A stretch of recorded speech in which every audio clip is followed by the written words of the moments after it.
गुरु प्यारी साध संगत जी, राधा स्वामी जी। साध संगत जी, एक बार संतों की एक सभा चल रही थी।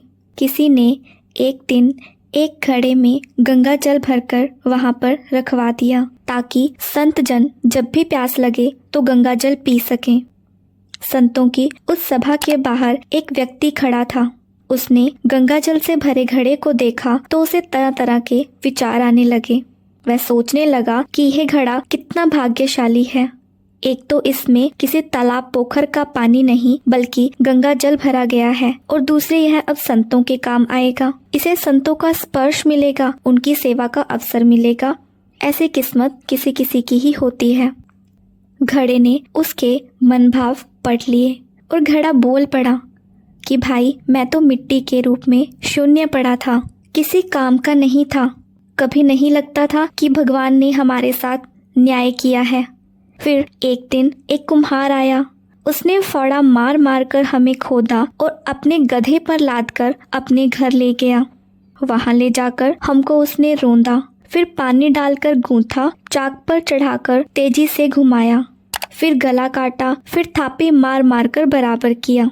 और बात यहाँ ही नहीं रुकी। उसके बाद हमें आग में झोंक दिया गया जलने को। इतने कष्ट सहकर बाहर निकला ही था तो गधे पर लादकर मुझे बाजार में भेज दिया गया। वहाँ भी लोग ठोक ठोक कर देख रहे थे कि यह घड़ा ठीक है या नहीं। ठोकने पीटने के बाद मेरी कीमत लगाई गई, वो भी क्या 20 से 30 रुपए। मैं तो पल पल यह सोचता रहा कि हे ईश्वर, सारे अन्याय मेरे ही साथ करना था। रोज एक नया दर्द, एक नई पीड़ा, मेरे साथ बस अन्याय ही अन्याय होना लिखा है। भगवान ने कृपा करने की योजना बनाई है, यह बात थोड़े ही मालूम पड़ती थी।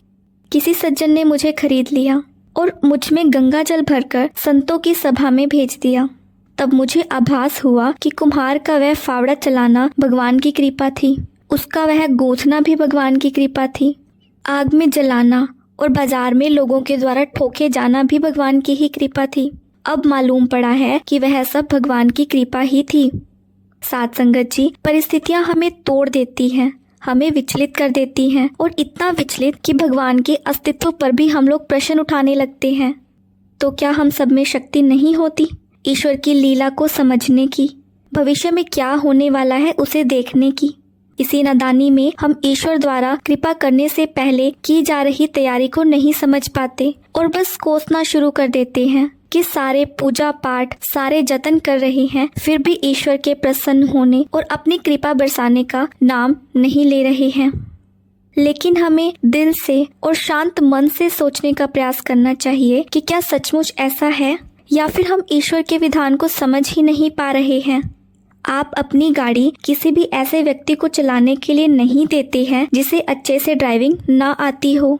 फिर ईश्वर अपनी कृपा उस व्यक्ति को कैसे सौंप सकते हैं जो अभी मन से पूरी तरह पक्का ही ना हुआ हो? ये कोई साधारण प्रसाद थोड़े ही है। अगर ईश्वर द्वारा ली जा रही परीक्षा की घड़ी में भी हम सत्य और न्याय के पथ से विचलित नहीं होते तो ईश्वर की अनुकंपा जरूर होती है। किसी के साथ देर से होती है तो किसी के साथ जल्दी होती है। साध संगत जी, उम्मीद करती हूँ यह साखी आपको जरूर अच्छी लगी होगी, और अगर ये साखी आपको अच्छी लगी है तो इस वीडियो को जरूर लाइक कीजिएगा और कम से कम एक सत्संगी को जरूर शेयर कीजिएगा।